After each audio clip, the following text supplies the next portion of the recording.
Hey, friend, are you feeling overwhelmed by emotions, especially in parenting, marriage, or work? Then listen up. I love helping women learn and implement powerful emotional management tools in a small group environment so they can handle everyday feelings with more calm, more clarity, and more confidence. It's called the Emotional Confidence Club. And right now, we're open to new members. If you're ready for more peace and less stress in your life, apply now for the Emotional Confidence Club at aliciamichelle.com/club. Hi, I'm Alicia Michelle, best-selling author and ICF certified Christian mindset coach. I've helped tens of thousands discover how to build emotional confidence using practical, science, and scripture-based mindset tools. If you're ready for less overwhelm, healthier relationships, and more calm and freedom in Christ, you are in the right place. Let's get started. Hi, welcome to today's episode of the Christian Mindset Coach with me, Alicia Michelle. Today's question is going to the root of something I have wrestled with for a long time. I feel like I've gotten some clarity, but there's still always a bit of trusting God to help me understand this as I walk through life. I do want to talk about this in relationship to what we've been talking about with gratitude, because I think for a lot of us, it keeps us from feeling authentically grateful or being grateful at all. And that is this idea of, can we be grateful and still see problems and still see things that need to change or still want more? You know what I'm saying? Want more in a career or want more out of a certain relationship or just want more out of life. I've felt in the past that gratitude, if I say I'm grateful, then it's like, I'm content, I'm good. God, don't give me anything else. Thanks for the work. I'm done. Is that really it? Can I honestly say that? God, I'm grateful for X situation, when I'm like, yeah, but what about this other not so nice part that's happening in X situation? How can I be truly grateful when it's not quite what I want? When it's not like things are falling apart, but they're not what I hoped. I want to be thankful, but I also feel like I'm settling if I say that I'm grateful. How do I honor the fact that I still want change in some of these areas? How do we live in that tension? I think we've been told that gratitude has to mean that everything is perfect for us to be grateful. And that's not true, because if that were true, we would never be able to be grateful in this world. Jesus said, in this world, you will have trouble.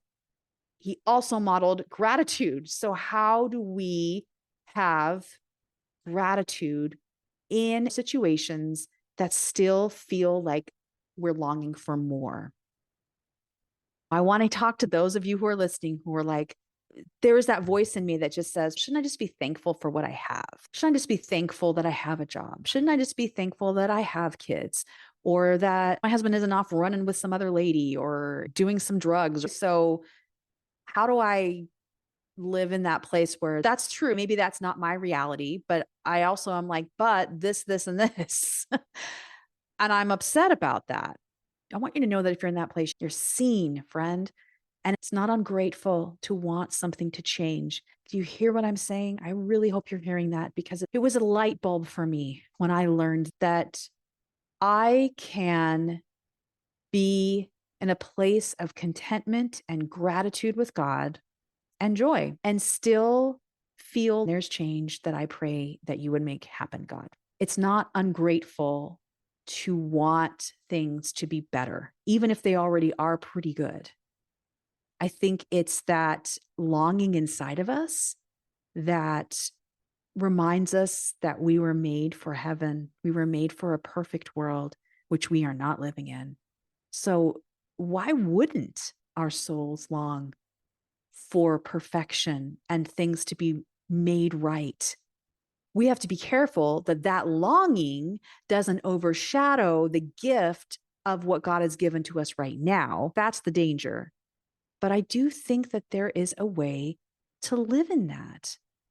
And we get a hint of this in Philippians 4, verses 11 to 13, where Paul talks about he's learned the secret of being content, whether well fed or hungry. I can do all things through Christ who strengthens me. And that verse gets tossed around for all sorts of things. I feel like that verse is still a mystery to me, the secret of being content. I got to be completely honest. As a woman who is always striving and working hard to be her best. I'm always wrestling with the idea of contentment and gratitude together. But I think the thing that has helped me is by understanding that contentment and gratitude, it doesn't equal resignation, meaning it's doesn't mean that I'm finished with the race and I'm settled and done. I can be grateful for what has happened, even if it's hard. I can be grateful for what is because of the God that is in it. And I can be grateful for what is to come as I work towards that because the God is in that, right? The God of the universe is in that. The desire isn't the challenge or the enemy. The desire helps us figure out, how do we get to gratitude, honestly? Where is our desire anchored? Is our desire anchored in wanting things that will bring God glory? These things that we're longing for, the changes that we're wanting? Is that where our desire is? If we have a desire and we're having a hard time being grateful of wanting more just to have more, that's not going to lead us to gratitude, because God says, I want to provide for you, but it doesn't mean I'm just going to bless you with a Ferrari just because you want one. The question is, where is your desire anchored? That desire to want change, to want more. And we learn in Psalm 37:4 that we are called to delight ourselves in the Lord. He's going to give us the desires of our heart. So if we're in that place of like, how do I hold both? I think we need to first start by saying contentment, gratitude for what is, doesn't mean we're resigning ourselves to everything that's happening as we're okay with it. We're good for the rest of our lives living in this place. That's not what it means. And it also is a call to figure out, what is the desire behind what I am longing for that's beyond what's here. And even in that desire, like, how can I give God thanks for what he will do? It's important to know that contentment doesn't equal resignation, that the gratitude and contentment doesn't equal that, that it's not about silence. It's not about staying in pain because we're afraid to want more. Sometimes we think, if I speak up about what's hard, then am I just being ungrateful for what's good? Or if I want change in my marriage, does that mean that I'm not appreciating my spouse? If I have a child and I want them to have a different way to respond in our relationship, is that wrong for us to want them to change? Or if they're being disrespectful, is it wrong for them to change? Maybe we should just be grateful we have a child and that they're healthy. Like, we can get into these really twisted patterns. And I just want to say, going back to that verse we had a couple of episodes ago in this series we've been doing on gratitude, the Luke 22, verse 19, Jesus sitting at the Last Supper, surrounded by his disciples, going through the Passover with them, and him saying, taking the bread, giving thanks for what is, and breaking it.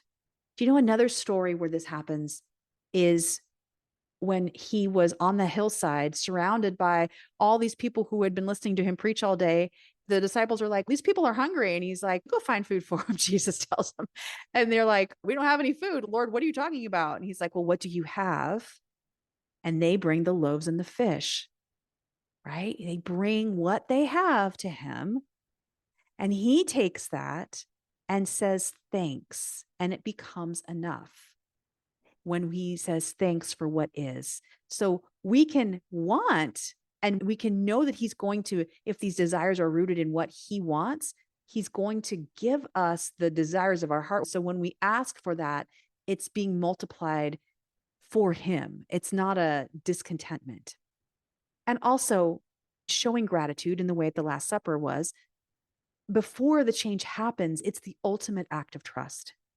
It's the ultimate act of saying, I know that things aren't the way I want them right now, but I'm grateful for what is.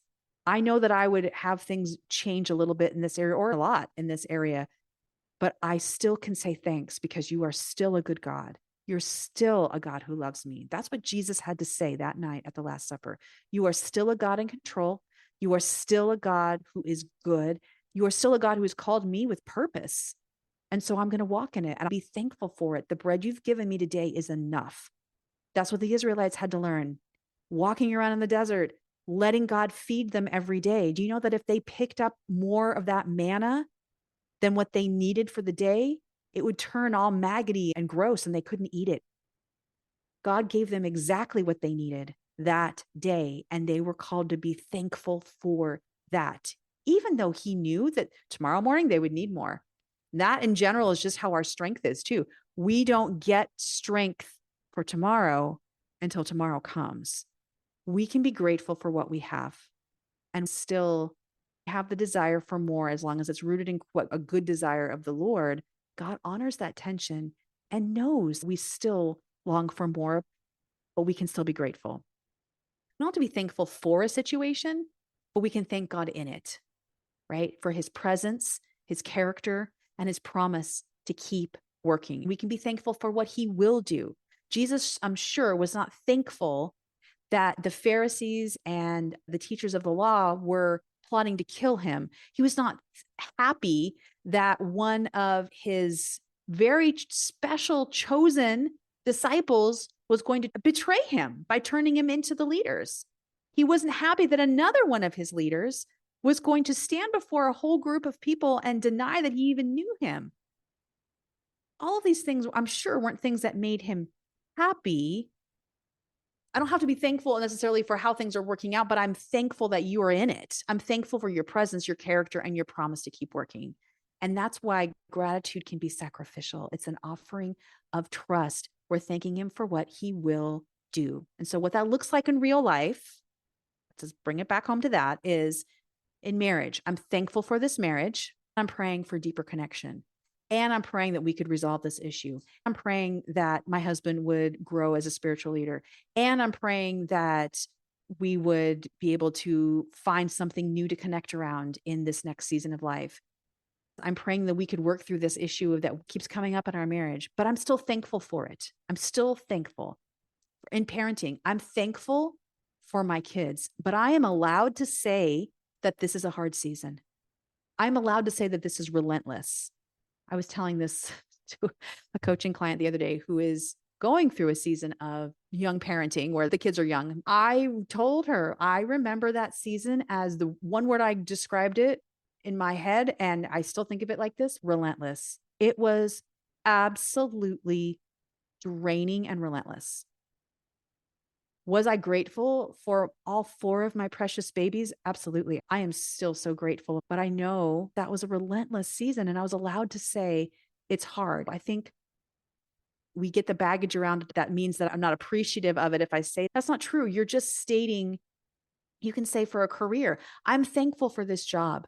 I'm thankful that I can show up and work. This is not my dream job, but this is a place that's providing for my family and me. I'm thankful for it. And I can still dream of more. I can dream of what's ahead. I can dream of something different. I'm thankful and excited about what's to come. It doesn't mean that you've given up when we have gratitude. I think that was the issue for me. Like, I had given up on my dreams. I'm grateful that I'm settling. That means I've given it over.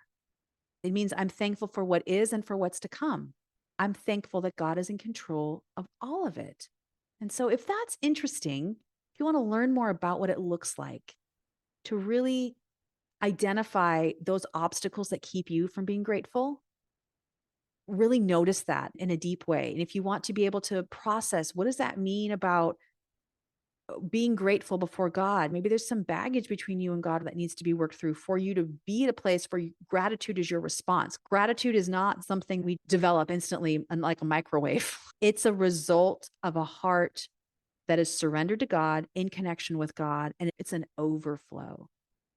So what has maybe rightly been keeping me from wanting to connect with God or wanting to feel close to God, how can that be playing a role in why gratitude is hard right now? How can I work through that?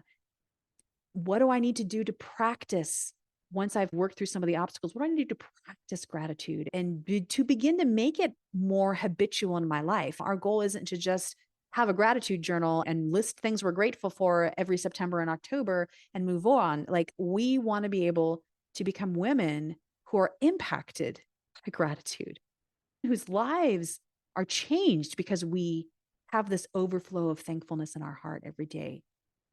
It takes a intentional practice. It's easy in this culture to think that we can just work hard enough, do enough things, or instantly push a button. Things like this are going to happen, but it's not true.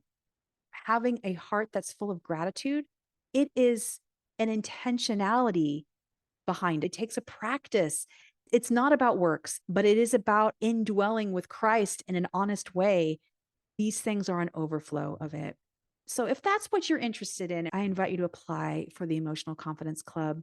In September and October of 2025, we are going to be going through this study on finding authentic gratitude, identifying it, processing it with God, and applying it in real life. We use 7 tools called the Emotional Confidence Roadmap, 7 specific brain-based, science-based, and Bible-based tools that help us work through an emotion. In these 6-week studies in the club, we work through a specific topic. September and October is gratitude, in a large group teaching format and a small group format, like a Bible study at a church where everybody reads the same book at the same time. We watch the teaching video, then we break up into small groups and we have the discussion. So I love that we've been able to have this where I am teaching on weeks 1, 3, and 5, but then on weeks 2, 4, and 6, the ladies meet in groups of about 8 or 9.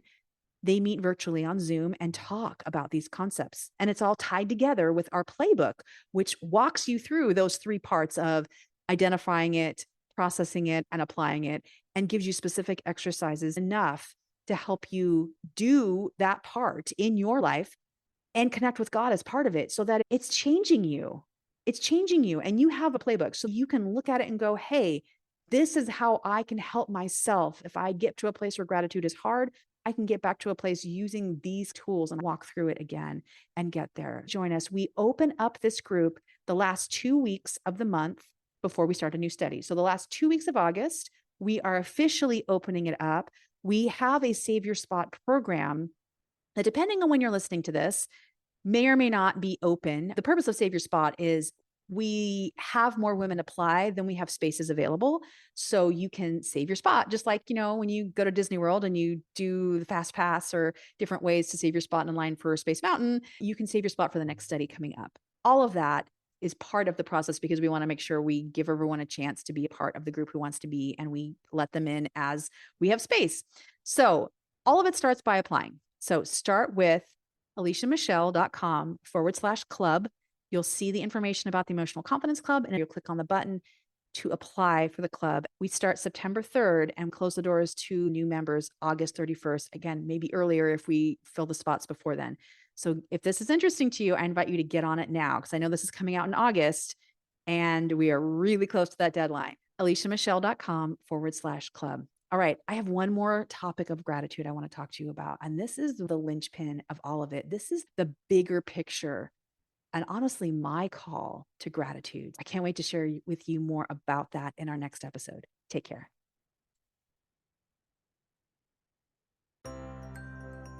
Thanks for joining me today. For full show notes and helpful next step resources, visit aliciamichelle.com. And if you enjoyed this episode, I'd be honored if you would leave a 5-star rating and review. Thanks for being here. I'll see you next week.